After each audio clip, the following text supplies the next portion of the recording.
Comigo a Bíblia Sagrada, o Evangelho do Senhor Jesus, segundo nos escreveu Mateus, no capítulo de número 22. Deus tem uma palavra para o teu coração. Evangelho do Senhor Jesus Cristo, segundo nos escreveu Mateus, na altura do capítulo de número 22.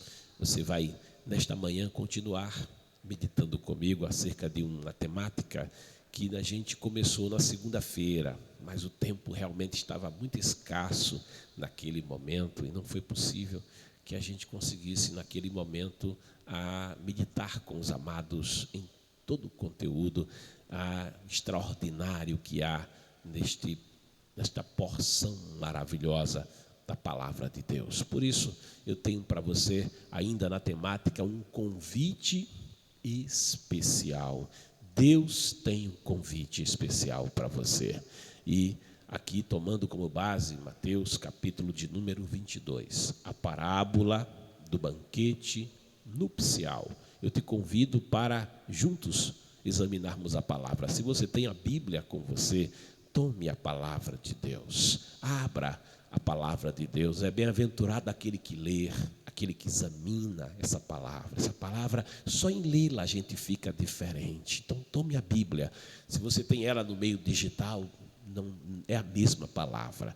Tome a Bíblia Sagrada. Se a sua Bíblia não for uma Bíblia da tradução evangélica, uma Bíblia católica, tome-a também. Ali, abra no Evangelho do Senhor Jesus Cristo, segundo escreveu Mateus, capítulo de número 22, e sob a epígrafe, a parábola do banquete nupcial, diz assim a palavra. Jesus continuou a pregar-lhes por meio de parábolas, dizendo: o reino dos céus é semelhante a um rei que mandou realizar um banquete nupcial para o seu filho, e por isso enviou seus servos a conclamar os convidados para as bodas do filho, mas estes rejeitaram o chamamento.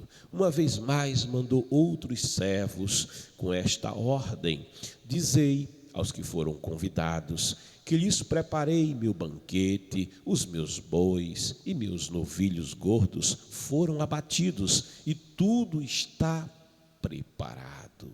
Vinde todos os convidados para as bodas do meu filho. Mas os convidados nem deram atenção ao chamado dos servos e se afastaram, um para o seu campo, outro para os seus negócios. E outros ainda, atacando os servos, maltrataram-nos e os assassinaram.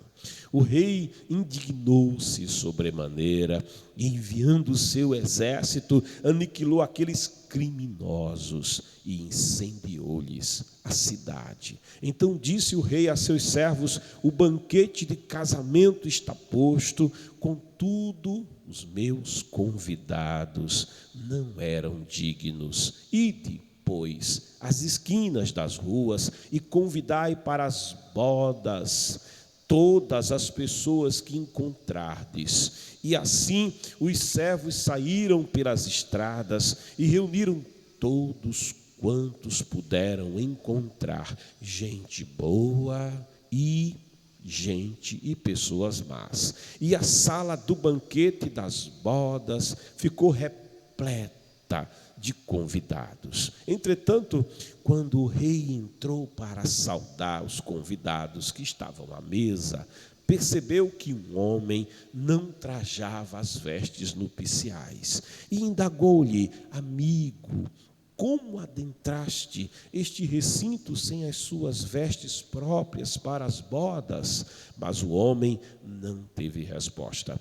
Então ordenou o rei aos seus servos: amarrai-lhe os pés e as mãos, lançai-o fora às trevas. Ali haverá grande lamento e ranger de dentes. Portanto, muitos são chamados, mas poucos os escolhidos. Ora comigo agora, Pai amado, Pai querido, na dependência do Teu Espírito, Senhor. Aqui estou para trazer uma palavra para o teu povo. Eu te peço, Senhor, nesta manhã, Pai, nos abre a porta da palavra, nos dá o poder da mensagem, Senhor. O homem não sabe nada, o homem não entende nada, é do Senhor que vem a palavra. Fala, Senhor, nesta manhã, nos instrumentaliza, faz de nós um instrumento na tua mão, para levar a tua palavra, que essa palavra, Senhor, percorra cada coração, que essa palavra percorra cada vida e ela produza para a tua glória, para o teu louvor, segundo a tua vontade, segundo o teu querer,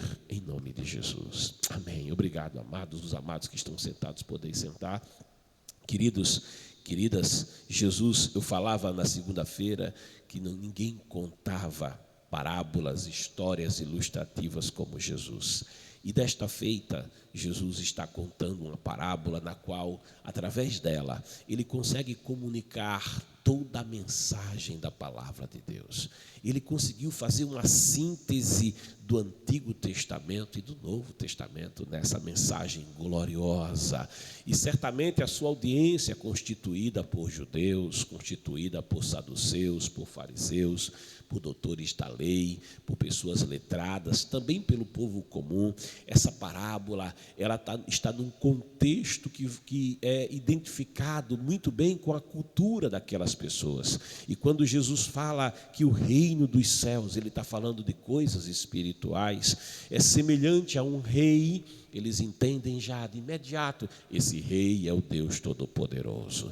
E ele vai revelando que o rei, ele tinha um filho. Na parábola é dito, o rei tem um filho. E mais ainda, vai revelando para eles que o rei pretende fazer um banquete nupcial das bodas do seu filho. Ou seja, que lá no reino dos céus, um dia vai acontecer um grande casamento. Que coisa gloriosa vai ser esse casamento, hein? Já pensou você ter a oportunidade de estar neste casamento, de estar naquelas bodas, de presenciar, de participar do casamento do filho do grande rei? É sobre isso que Jesus está falando aqui, sobre este fato, e ele vai colocando este fato de forma ilustrativa, e ele diz que o rei mandou convidar os convidados mais ilustres. Ele está falando aqui da nação de Israel, ele está falando aqui da descendência de Jacó, daqueles com quem o Senhor tinha estabelecido, tinha firmado um pacto, tinha firmado uma aliança mosaica, aquela aliança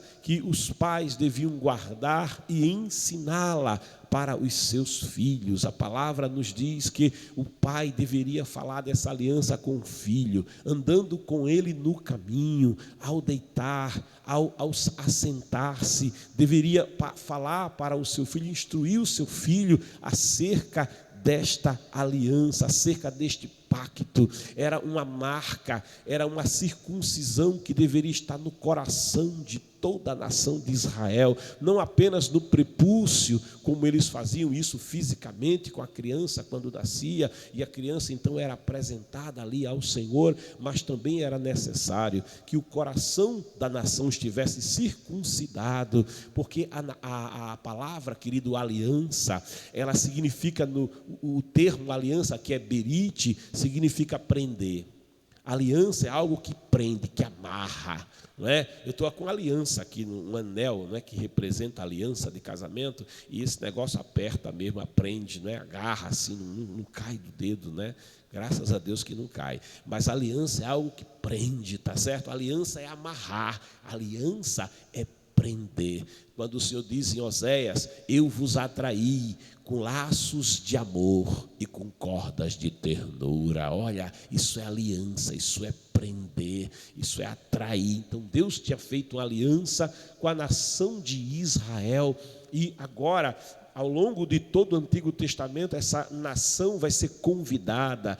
Deus vai enviar emissários, Deus vai enviar embaixadores, os seus profetas, para ministrarem a nação de Israel, para que essa nação ela esteja naquele grande dia, para que esta nação esteja no banquete do grande rei. Eles são a nação eleita. Israel é a nação eleita, é o povo adquirido, é o sacerdócio real, é, como diria o Senhor, é o meu anelo. Israel é aquela de quem o Senhor diz em Cantares também, não é? É bela como um exército com bandeiras. Está falando de Israel, aquela linguagem de Cantares, não só abarca a igreja, nós aplicamos para a igreja, mas em princípio, no momento, também representava a nação de Israel, porquanto a nação de Israel, eles eram os ilustres convidados para estarem naquele grande banquete. Eles tinham esse acesso que era exclusivo, que não era para todos,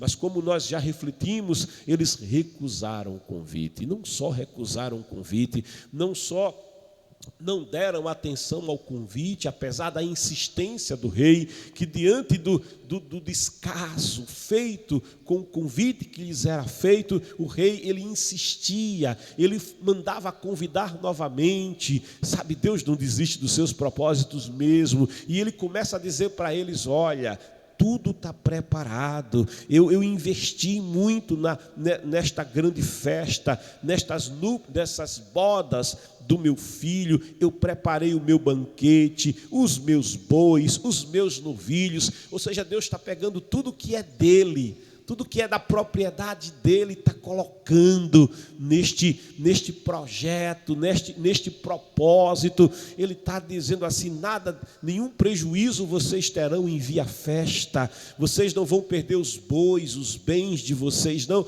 mas eu estou disposto, eu estou investindo os meus próprios bens. Sabe, Deus, a palavra nos revela que Deus, ele olhou dos céus à terra e ele procurou uma pessoa justa, uma pessoa que tivesse verdadeira comunhão com ele, uma pessoa que não tivesse pecado, porque o salário do pecado é a morte. A morte, ela gera separação entre o homem e Deus, e a palavra diz: todos pecaram e destituídos estão da glória de Deus. Ora, se todos pecaram, então todos estavam perdidos. Então Deus, no intuito de que o homem, no intuito de que a nação, no intuito de que todo aquele que nasceu da descendência de Adão tivesse acesso à sua presença, ele faz a pergunta ali em Isaías, no capítulo 6, quando ele diz: a quem enviarei? Quem há de ir por nós? E aqui o coração de Deus está pensando naquele que está caído, aquele cujos bens não podem salvá-lo. Pedro nos diz na sua epístola universal que não fomos resgatados com prata, não fomos resgatados com ouro, que essas coisas, ainda que valiosas, ainda que preciosas, elas não poderiam pagar o nosso resgate. Não foi com coisa corruptível, que aquilo que o ladrão rouba, aquilo que a traça pode corroer ou comer, a inflação pode destruir. Não foi com nenhuma dessas coisas que nós somos comprados, que nós somos resgatados. Ele diz da nossa vã maneira de viver, mas ele diz, o próprio Deus, ao perguntar, ao indagar: a quem enviarei? Quem há de ir por nós, visto que os recursos da terra não são suficientes para o resgate do homem no pecado? Aí uma resposta ecoa no céu, uma resposta ecoa ali na eternidade, quando Jesus Cristo, o Filho, o grande Rei, pergunta: a quem enviarei agora? Aí o Filho diz: eis-me aqui, envia-me a mim, eu irei, oh glória, eu irei. E este Jesus Cristo virá. Ali no Evangelho segundo João, capítulo 1, é dito que o Verbo se fez carne e habitou entre nós, e vimos a sua glória, como a glória do unigênito do Pai. Na altura do versículos 11 e 12 é dito que ele veio para os que eram seus, ele veio convidar a nação de Israel, ele veio convidar os ilustres do reino, ele veio para os que eram seus, mas os seus não o receberam. receberam. Olha que tristeza, um convite tão especial, mas não só Israel não aceitou o convite, não só Israel não cumpriu e não foi fiel com a aliança, geração após geração. Sabe quando você lê a Bíblia Sagrada, dá uma angústia no coração, quando você percebe que aquele povo que estava escravizado no Egito, que clamou ao Senhor por misericórdia, que clamou ao Senhor por liberdade, e Deus, ele, através de Moisés, vai operar a grande libertação daquela geração. Ninguém viu tanto milagre como os cativos do Egito, ninguém contemplou tanta glória como a nação escravizada lá no Egito, sabe? Eles viram Deus agir, dobrar Faraó, dobrar toda aquela nação. Eles tiveram a oportunidade de ver o mar abrir, e o mar se abriu, e eles atravessaram a pé enxuto. E o grande livramento de Deus, quando Faraó, querendo destruir-lhes, querendo o seu sangue, adentra aquelas águas, e ao adentrar aquelas águas, as águas se fecham, e morre Faraó com os seus cavaleiros, com os seus exércitos. Grande livramento Deus operou, mas ainda mais, aquela nação vai pedir água, e Deus, ele vai colocar água no coração da rocha, e a rocha vai brotar água pura, água cristalina. Ali em Mara, as águas eram amargas, eram águas contaminadas. É colocado ali o lenho, já representando aquele que seria crucificado, e as águas amargas de Mara se tornam doces para beber.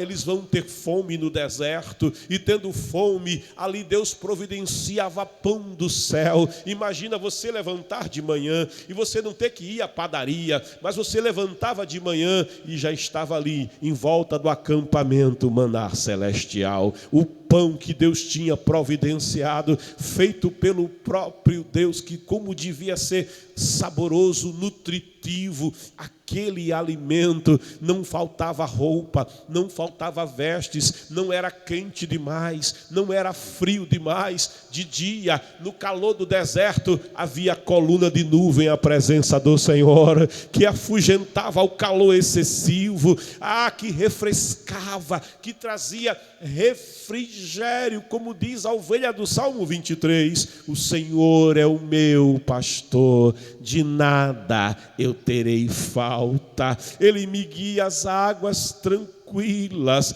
refrigera, traz renovo, traz restauração à minha alma. Que coisa gloriosa era ficar debaixo daquela nuvem durante o dia. E como o deserto, que é muito quente de dia, tem um contraste de ser extremamente frio de noite. É um frio tão grande no deserto que você ficaria espantado. Como é que um lugar tão quente de dia consegue ser tão gelado, tão frio de noite, sabe? É verdade, quem fica no deserto à noite, se não tiver agasalho, vai sentir muito frio, pode ter hipotermia, mesmo sendo deserto. Mas o Senhor, à noite, ainda que não houvesse iluminação natural, Ele numa coluna de fogo iluminava o acampamento, e o frio era quebrado, e havia uma atmosfera ali que não era de frio enregelante, mas era uma atmosfera aprazível, sabe? Ninguém viu tanto milagre, tanto da glória, tanto da presença de Deus como aquela geração. Aquela geração ouviu a voz de Deus falando lá no Monte Sinai diretamente com aquela nação. Eles viveram coisas que ninguém mais viveu. Mas é incrível, as pessoas que pensam que se houver muitos milagres vai haver salvação, e aí está o grande engano, porque muitos milagres são apenas sinais, muitos milagres são apenas evidência de que Deus é real, de que o Deus que ninguém pode ver, o Deus que ninguém pode carregar, mas que se apresenta através das suas obras, que se apresenta através do sol, da lua, das estrelas, da brisa que passa, dos peixes que estão nadando no mar, do coração que bate no teu peito, do teu corpo perfeito que funciona, presente de Deus, de que aquele que te deu a vida, Ele é real. Ele não é uma imaginação da mente humana, mas Ele é real. Olha para as tuas mãos, como elas são perfeitas. Você consegue pegar um copo com a maior delicadeza delicadeza, e você consegue pegar uma marreta e arrebentar uma parede com a mesma mão. Que controle, que perfeição. A ciência tenta criar uma mão biônica como a sua e não consegue criar com tamanha perfeição. A tua mão, ela declara: Deus é real, ela declara a sua glória, ela declara a sua grandeza. Mas a gente pensa, não, se as pessoas verem milagres vai ter salvação. Eu digo que é engano, porque a geração que mais viu milagres, a geração que mais viu sinais, essa geração sequer entrou em Canaã. Essa geração foi a mais rebelde, essa geração foi a que mais se revoltou contra Deus. E ao longo de todo o Antigo Testamento, quando você chega ali no livro de Juízes, você se angustia de novo, porque Israel caía, ia adorar Astarote, Israel ia adorar os Balaíns, Israel se voltava constantemente para o pecado, e depois, quando estavam debaixo de apertos, porque se afastavam de Deus, e ao se afastar de Deus, perdiam a proteção de Deus.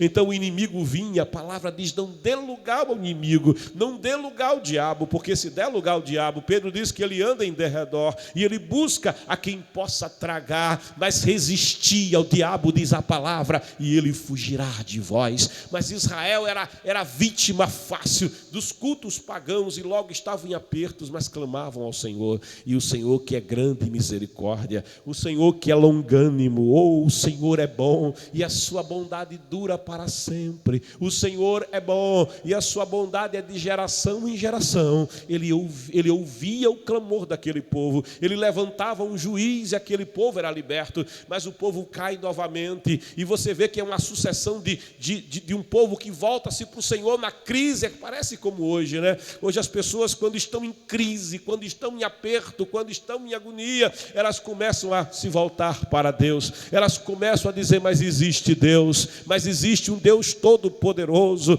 É preciso muitas vezes alguém estar em apertos, em agonia, para então dobrar joelhos em um culto de ensino e então conversar com Deus. Mas se tudo vai bem, alguém chega num culto na hora da oração, pega o smartphone, ou então vai conversar com o da esquerda, ou conversar com o da direita, ou então olhar como é que estão as coisas no templo, porque não tem assunto para conversar com Deus. Sabe, infelizmente isso é verdade, isso acontece. Mas, meu querido, aquela nação, ela não desenvolveu um verdadeiro relacionamento com Deus. Aquela nação, ela como dizia Jó: eu conheço, mas é de ouvir falar. Eu conheço, mas é porque alguém fala. Eu conheço, é porque o profeta fala. Eu conheço porque o escriba fala. Eu conheço porque o doutor da lei fala.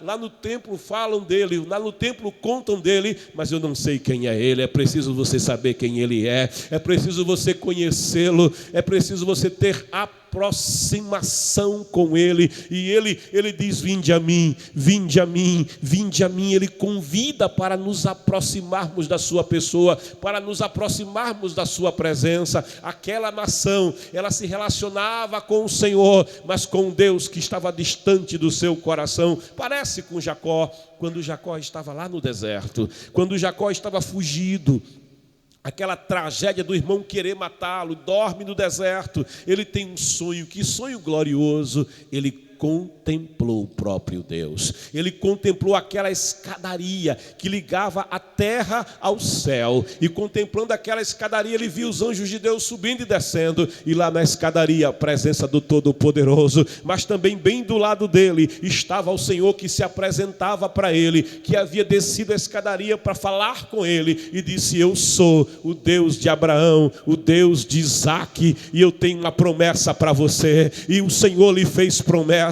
E quando ele acordou de manhã, depois de ter tido aquele encontro com Deus, ele diz: este lugar desértico é a casa de Deus, é Betel, e eu não sabia. E ali ele faz uma aliança com Deus, e ao fazer a aliança, veja como é que é essa aliança que Jacó faz. Ele disse: o Senhor me der roupa para vestir, se o Senhor me der calçado para colocar no pé, se o Senhor me alimentar, minha barriguinha estiver sempre cheia, sabe?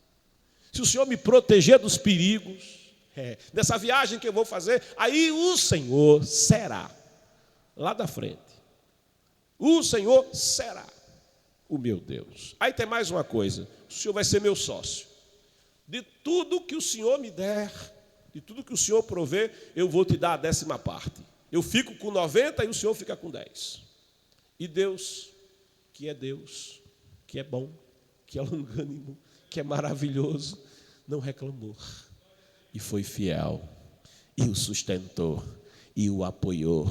Mas aquele Jacó, ele gostava das coisas de Deus. Ele não gostava do Deus das coisas. A verdade é que só no baú de Jaboque, só sob a ameaça da morte, é que ele vai se agarrar com o Senhor. E quando o Senhor lhe pergunta, mas como é o teu nome?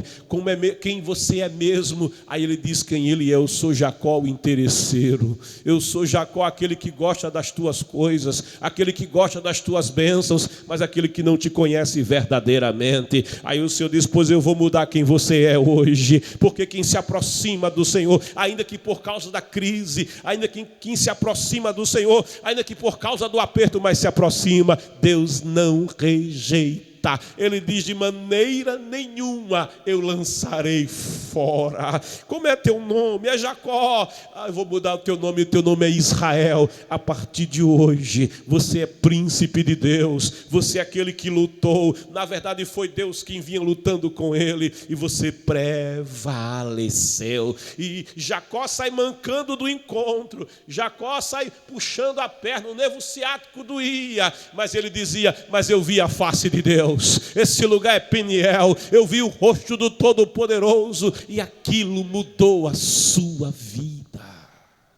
Mas aquela nação, a sua descendência, ela continuava dura e rebelde, e agora está diante da nação do Senhor Jesus Cristo, falando com aquela nação, e aquela nação também vai rejeitá-lo, também vai dizer, crucifica-o. Por isso, querido, no versículo 9, ide, diz o Senhor, o grande rei, e depois as esquinas das ruas e convidai para as bodas todas as pessoas que encontrardes. Sabe por quê? Porque no versículo 8, o grande rei disse, então disse o rei a seus servos, o banquete de casamento está posto, contudo os meus convidados não eram dignos. Aí o grande rei disse, eu quero que a minha casa se encha, ide pelos caminhos e convidai todas as pessoas que encontrardes. Veja, se você vier comigo aqui para o Evangelho de Lucas, no capítulo 14, acompanhe comigo a palavra, em Lucas capítulo 14, a palavra que é semelhante a essa que está em Mateus capítulo 22, é dito aqui, que a partir do versículo 21, diante disso voltou o servo, e tudo relatou ao seu senhor. Então o dono da casa irou-se sobremaneira, e ordenou a seu servo, saí agora mesmo, para as ruas e becos da cidade. Veja os convidados, que aqui ele vai detalhar quem são esses convidados agora, aqueles que serão os convidados da segunda hora, aqueles que serão os convidados do segundo momento. Saí para as ruas e becos da cidade. Quem é que você encontra em beco da cidade? Você já percebe que não é o ilustre, você já percebe que não é o doutor, você já percebe que não são as pessoas de mais posses, e traz para aqui os pobres. Pobre não tinha acesso ao grande banquete, pobre não tinha acesso ao castelo real, nem vestes ele tinha para ali chegar. Traz os pobres, traz os aleijados, mas o aleijado não podia sequer entrar no templo. O aleijado, você lembra que os discípulos estão indo orar, na hora da oração, e está ali aquele mendigo, paralítico, estava ali na porta formosa, dizendo, me dá uma esmola, me dá uma ajuda, e ele estava na porta, e não pedia lá dentro, porque ele não podia entrar, é por isso que ele ficava na porta, e na porta ele esmolava, e aqueles dois servos, Pedro e João, que iam para a oração, olham para aquele paralítico, aquele aleijado, que não podia caminhar, que não podia trabalhar, que esmolava, e eles, quem sabe, perceberam que não tinham dinheiro, né? Não tinha como dar uma ajuda. E aí Pedro, querendo ajudar, disse, eu não tenho prata, Aleluia, porque o que eu tenho prata não compra, eu não tenho ouro, porque bem da terra não compra o que eu tenho para te dar, mas o que eu tenho é a presença, o que eu tenho é a unção de Deus, o que eu tenho é comunhão com o Senhor, o que eu tenho é que Ele me comprou e eu fui resgatado, o que eu tenho é que Ele me lavou no sangue vertido na cruz do Calvário, o que eu tenho é a presença dEle em mim, o que eu tenho é a autoridade que Ele me deu, é o ide que Ele disse, ide e convidai. E olha para o aleijado que não podia entrar no banquete, que não podia entrar no templo, e diz: o que eu tenho eu te dou, em nome de Jesus Cristo, em nome de Jesus Cristo, levanta e anda. E como o aleijado não tinha forças, Pedro pegou ele pela mão e o puxou, e ele ficou de pé, e quando ficou de pé, ele se encheu da glória, ele se encheu da presença, e começou a pular, e começou a adorar, e começou a entrar. Ele agora podia andar, ele agora podia fazer o que ele nunca fez da vida, entrar no templo. E ele entrou no templo, mas ele não entrou como os demais entravam. É mais um culto, é mais um dia de vir à igreja. Ele entrou adorando, ele entrou glorificando, ele entrou cheio da presença, ele entrou porque ele já estava vendo a presença de Deus com os olhos da fé. Oh, aleluia, oh, glória a Deus. Os aleijados também vão ter acesso, os cegos também vão ter acesso. Os cegos vão ter acesso, vão. Oh, glória. Eu me lembro de um testemunho de muitos anos atrás. Mas há muitos anos atrás, que um certo cego não podia ver. Cego mesmo, já tinha feito cirurgia. E feita a cirurgia, não resolveu o problema. Não conseguiu, ficou totalmente cego. E foi numa igreja. E ali chegando, batendo com aquela, eles usam aquela bengala, né? E chegou batendo ali, sentou lá no fundo da igreja. E aquele ministrante naquele dia estava falando que Jesus cura. Oh, Jesus cura. Se você crê, Ele pode te curar hoje. Jesus cura. Jesus tem poder. Jesus salva. E Jesus cura. Ele estava pregando a palavra, pregando o evangelho, falando de Jesus. Os sinais seguirão os que crerem. Sabe, quando terminou aquele culto, aquele cego se levantou lá de trás e chegou perto do altar e disse: pastor, ora por mim porque eu sou cego. Amanhã eu vou fazer uns exames. E era São Paulo, ia na Unicamp, que era o maior centro de pesquisa oftalmológica, não sei se ainda é, mas naquela época era, da América Latina. Eu vou na Unicamp fazer lá o exame, ora por mim. E o pastor orou por aquele cego e disse: Senhor, cura esse cego.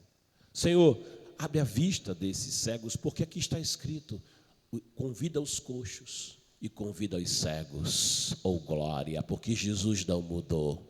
Ele é o mesmo ontem, hoje e eternamente. Convida aqueles que estão enfermos, aqueles que padecem de enfermidades graves, e diga: vamos à casa de Deus, vamos à presença do Senhor, porque Jesus pode curar, Jesus pode salvar, Jesus pode tirar das garras da morte, Jesus pode tirar das garras do vício, Jesus pode transformar a tua vida. É preciso que o servo convide. É preciso que alguém convide. Alguém convidou o cego. E o cego disse: ora por mim. E aquele pastor estendeu as mãos e disse: Senhor, tu abristes a vista dos cegos. Abre os olhos desses cegos, Senhor. E o Senhor pôs a mão. E o cego foi embora, ainda sem enxergar, ainda com aqueles óculos pretos aí. Obrigado, pastor. E foi embora para casa. Sabe? Mas quando aquele cego foi dormir, quando aquele cego foi deitar, durante o sono, ele recebeu uma visita. Durante o sono, alguém visitou o seu quarto. E quando ele acordou de manhã, ele chamou a mãe e disse: mamãe, a senhora entrou no meu quarto de noite? Ela disse: não, meu filho, o que foi que houve? Eu não sei, mamãe, tinha alguém aqui. Eu percebi que tinha uma presença, que alguém estava aqui no quarto, e eu percebi que mexia nos meus olhos, que tocou os meus olhos, eu sentia que estava mexendo nos meus olhos com os dedos. E ela disse: foi, meu filho, Que bom, meu filho, mas olha, você vai mesmo na Unicamp hoje? Vou. Vá, meu filho, vai, o doutor, quem sabe alguma coisa está acontecendo nos teus olhos. E ele foi, e lá sentadinho, a enfermeira disse, aguarda aqui a tua vez. Ele ficou sentadinho lá no corredor, esperando a hora de falar com o médico. Ele sentou lá, e aí sentadinho, ele ficou lá esperando, né, com aqueles óculos escuros, aquela bengalinha. De repente, sabe, ele começou a ver uns vultos passando assim, ó. E começou a ver a forma da parede. E aí a enfermeira chegou e disse, pronto, vamos. Aí ele disse, aonde é a sala? Ela disse, é ali. Ele disse, pode deixar que eu vou. Aí já deixou a bengala. E já foi caminhando, até os cegos, convida os cegos. E quando o doutor da Unicamp colocou aquela aparelhagem sobre ele e disse, mas que coisa, e estava lá com a aparelhagem, você foi onde? Quem foi qual foi? Você fez outra cirurgia? Porque está aqui os pontos da cirurgia que nós fizemos algum tempo atrás, alguns anos atrás, mas eu estou vendo que tem uma outra cirurgia, é diferente da que a gente fez, eu nunca vi esse tipo. Aí ele disse, não fui a médico nenhum, eu fui à igreja. Igreja, e lá o pastor orou por mim, foi mesmo, foi. E aí o médico disse, fica aqui. Aí veio com um monte de médico, e todo mundo começou a olhar, e outro olhava, e olhava. E olhava, sabe, todo mundo estava olhando o olho do cego. Mas o que é isso? E aí começaram a perguntar para ele, como é que foi isso? Ele disse, eu fui à igreja, o pastor orou, de noite eu senti que tinha alguém no meu quarto, sabe, e estava mexendo parecia que estava com os dedos assim, ó, tocando nos meus olhos. E aí o médico disse, está certo, e marcou um retorno para ele. E disse, olha, vem daqui mais uma semana, eu quero que você venha aqui, não deixa de vir. E ele saiu enxergando tudo, foi na igreja, contou para o pastor, a igreja se alegrou, ele estava enxergando. E sabe, aquele homem voltou à Unicamp, como o médico tinha marcado. E o médico sentou com ele e disse, olha, eu vou te contar uma coisa. Está aí a cirurgia que nós fizemos, mas tem uma outra cirurgia, e essa cirurgia, pelo que eu vi aqui, com a aparelhagem, ela foi feita, e a pontuação que foi feita foi com micropontos dourados. Parece que você foi, eu nunca vi essa tecnologia, são micropontos de ouro na tua cirurgia, e eu queria saber que tecnologia é essa, e eu ia te examinar, mas aconteceu uma coisa que, quando eu fui para casa com essa intenção, tinha marcado o teu retorno, eu dormi também e eu tive um sonho, e eu me vi aqui no hospital, e muita gente indo e passando, e tinha um homem de branco, bem no meio do corredor, sorrindo para mim, sabe, que sorriso bonito que ele tinha, e me chamou, e no sonho eu me aproximei dele, e ele disse, sabe, aquele cego que você viu, que você fez cirurgia com a equipe, e ele não foi curado, sei. Olha, aquele cego, quem curou fui eu, quem fez a cirurgia dele fui eu, e olha, não coloca a mão ali, porque o que eu faço é perfeito, não interfira ali. E ele disse, olha, por isso vai para casa, eu não vou mexer mais nos teus olhos, eu já entendi que quem te curou é maior do que eu, quem te curou é maior que a medicina, quem te curou é maior do que os recursos da terra. Por isso a palavra está dizendo, olha, vai, convida os cegos, convida os coxos, porque ele tem poder para curar, ele tem poder para restaurar. Mas o coxo não pode entrar, o cego não pode entrar, o pobre não podia entrar, mas o rei mandou chamar, o rei que manda chamar, ele tem poder para curar, ele tem poder para fazer viver de novo, ele tem poder. Você vai chegar coxo, como aquele que não podia andar na Porta Formosa, e ele tem poder para te fazer andar. Você pode chegar cego, sabe, cego não só fisicamente, mas cego espiritual, porque o Deus desse século, ele tem cegado o entendimento de muitos para que eles não vejam, e não lhes seja possível ver o Evangelho de Cristo, entender o Evangelho, mas ele tem poder para tirar esse manto que está sobre você. Você pode até ser surdo, tem uma surdez que não te faz você não entender o Evangelho, velho, ou quem sabe ser surdo, como meu filho nasceu surdo, sem ouvir nada ali na Santa Casa. Quando nasce o Adam não ouvia nada, não escutava nada, e saiu com laudo da pessoa que fez o exame, a fonoaudióloga, dizendo ele é 100% surdo. E eu digo não, ele não é 100% surdo, ele é 100% capaz de ouvir, porque o meu filho vai ser criado na igreja e ele vai ouvir a palavra de Deus. O crer vem pelo ouvir e ouvir a palavra, e ele não só vai ouvir, mas ele vai pregar essa palavra. Eu fui para casa com essa certeza. Quando passou o tempo e ele não ouvia, passou o tempo ele não escutava, e chegou o tempo do São João. Já contei esse testemunho aqui, eu volto só a falar muito brevemente. E alguém soltou aquelas bombas que fazem, aquelas bem educadinhas. Já viu aquela bomba que quando explode os vidros da casa estremece? Soltaram uma dessa, e eu que quase morri de susto, coração quase sai pela boca. Eu ia jantar, e aí daquele pulo, corri para o quarto, porque o meu filho estava dormindo, e ia acordar assustado. Ele nem ligou para o estouro da bomba, sabe? Nem estava nem aí, Henrique, dormindo lá. Eu digo, não é possível. E aí a ficha cai, né? Ele é surdo mesmo. Aí eu pego o prato que ia comer e aquele garfo abençoado e fiz um pandeiro, e coloquei o pandeiro no rosto do menino dormindo e comecei a bater com o garfo no prato, querendo que ele escutasse, e ele nem aí. Dormindo, o sono dos justos. Oh glória, em paz me deito e descanso, porque só Tu, Senhor, me fazes habitar em segurança, lá dormindo. Oh glória.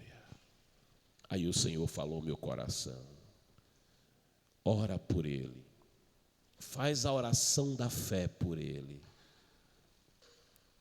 unge os ouvidos dele e ora no meu nome, e ele vai ouvir. Aí uma irmã tinha me dado um vidrinho de óleo da unção. Eu era diácono, não podia ungir ninguém, só o presbítero pode. E eu olhei para o óleo da unção lá perto do perfume do guarda-roupa, deu aquele impulso. Quando eu vou pegar, aí eu lembrei, mas eu sou diácono, Senhor, não posso. E aí o Senhor disse: vai, porque eu considero na tua vida aquilo que não é como se já fosse agora.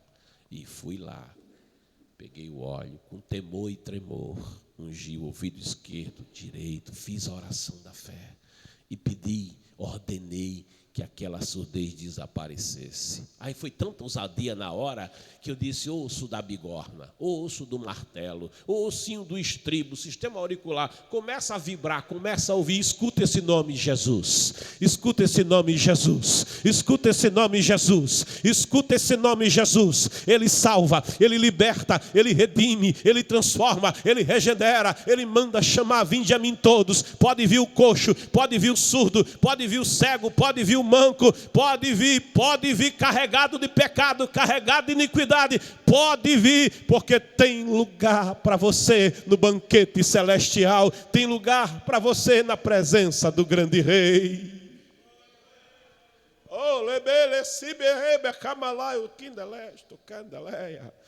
Sabe que com a semana o motoqueiro lá no Bavaí, naquele sinal, você conhece, Henrique? O sinal lá do Bavaí, o motoqueiro parou ali, na hora de sair com a moto, fez, o menino deu um grito dentro de casa. Que ouvido abençoado, meu irmão. Ouviu o barulho da moto lá na outra avenida, ele ouviu. E deu aquele, eu digo, o som que ele ouviu foi horrível, é para chorar mesmo, glória. E disse a minha esposa: leva agora lá na fonoaudióloga, lá na Santa Casa. E você sabe o que aconteceu? A fonoaudióloga olhava para o exame que estava fazendo agora e olhava para o laudo dela, para a assinatura dela, e aí discretamente pegou o papel, amassou todinho assim e jogou no lixo. E aí fez outro e disse 100% de audição e assinou, carimbou. E quando eu vi, eu disse 100% Jesus, 100% Jesus, 100% aquele que vem te convidar nessa manhã. Querido, querida, que convite glorioso.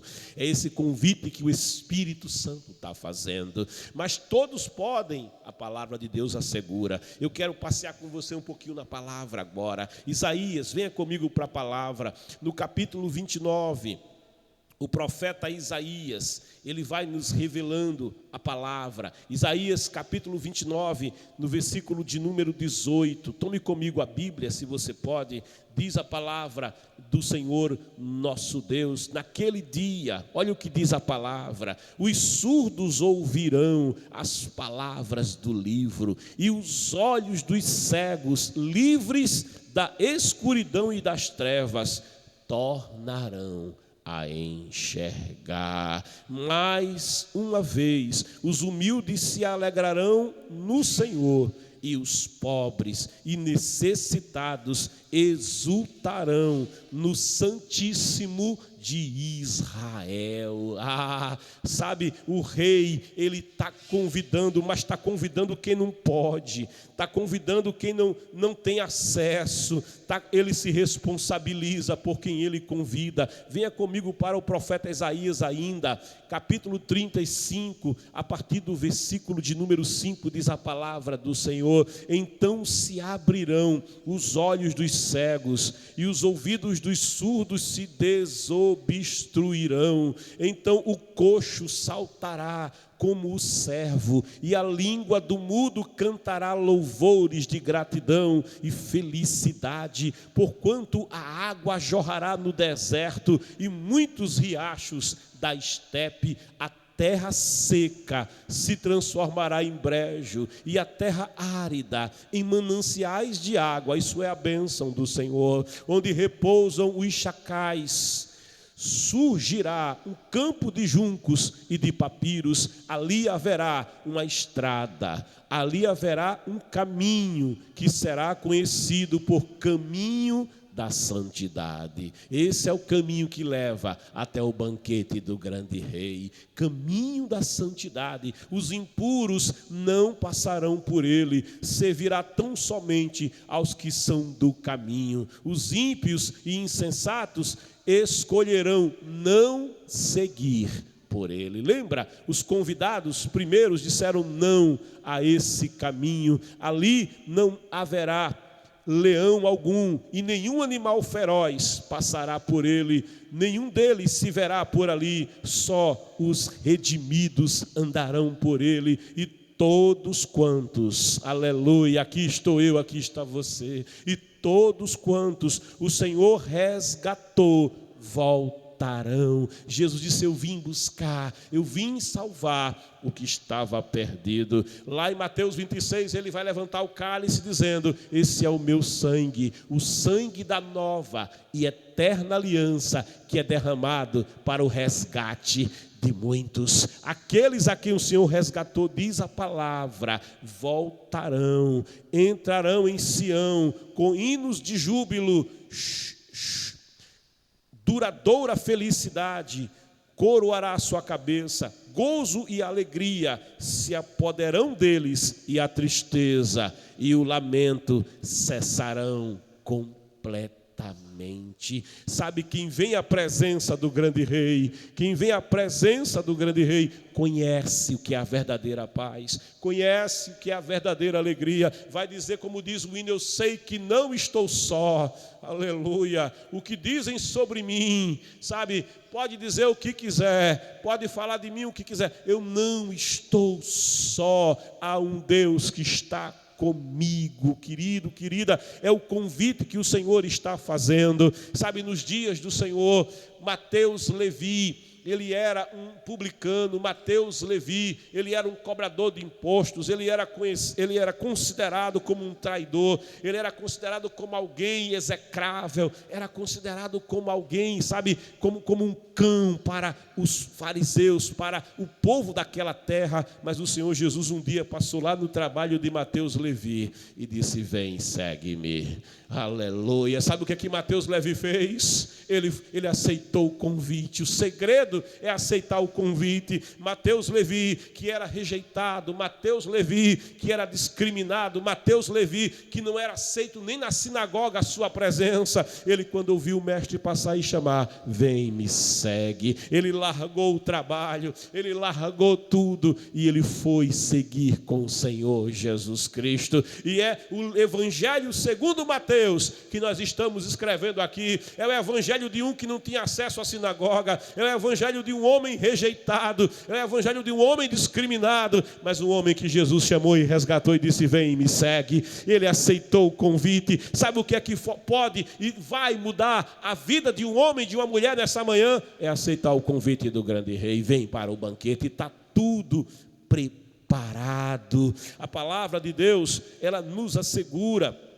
acerca desse convite. O Senhor Jesus, ele nos dá uma garantia acerca desse convite lá no Calvário, quando ele estava entre os céus e a terra, quando ele estava sendo colocado como maldito, porque diz a lei, maldito todo aquele que for pendurado no madeiro, quando ele estava nu, as suas vergonhas expostas, quando ele estava ali vituperado, quando ele estava ali sangrando, seu sangue descendo, as dores excruciantes tomando conta do seu corpo, ele abre a boca e ele diz, Pai, perdoa-lhes, eles não sabem o que fazem. Sabe, esse perdão de Deus, esse desejo de Deus perdoar, alcança a todos, porque diz a palavra, Deus amou o mundo de tal forma, de tal maneira, que enviou. Ele enviou o seu Filho unigênito, ele enviou os seus recursos, ele disse, os meus bois. Versículo de número 4, ele diz aqui na palavra, os meus bois, os meus novilhos foram abatidos. Sabe, o Cordeiro de Deus está sendo abatido na cruz do Calvário. Deus está abatendo o seu próprio Filho para o mundo, para Isaac, que foi levado ao lugar do sacrifício, que foi levado ao Monte Moriá. Quando Abraão tomou o cutelo, ia tirar a vida de Isaac para demonstrar que verdadeiramente ele era obediente e amava ao Senhor. Quando ele vai fazer isso, Deus providencia um escape. Quando ele vai tirar a vida de Isaac, Deus tem uma providência e diz, não toque, não faça mal ao menino. E quando Abraão olha para trás, ali estava um cordeiro. Deus tinha providenciado um cordeiro para Isaac. Deus tinha providenciado um convite para que Isaac vivesse uma vida de felicidade com o Senhor. Mas para o seu próprio filho, Deus ele não providenciou. Lá no Getsemane, quando ele disse, Pai, se possível, se houver outra possibilidade, passa de mim esse cálice para que eu não beba, mas seja feita a tua vontade. E lá entre o céu e a terra, Deus providenciou para o seu filho a cruz. Ele providenciou para o seu filho a cruz, para que você fosse liberto da opressão. Ele providenciou para o seu filho a cruz, para que o coxo tivesse acesso,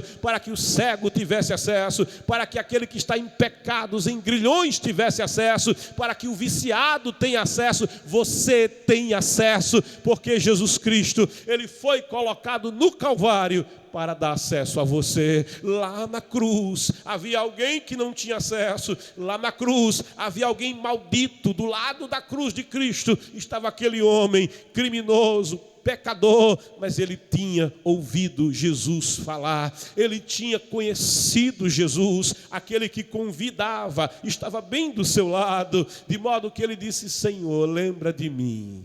Eu não tenho acesso, não é para mim, eu não tenho como entrar no banquete do grande rei, eu não tenho como ir naquele dia das núpcias do grande rei, do filho do grande rei, mas Senhor, lembra-te de mim. E Jesus, que convidava, disse para ele, hoje, receba essa segurança do Senhor, hoje eu te digo, estarás lá comigo, oh aleluia, estarás lá nas núpcias, estarás lá no grande banquete, estarás lá naquelas bodas gloriosas, eu te digo, estarás comigo no paraíso.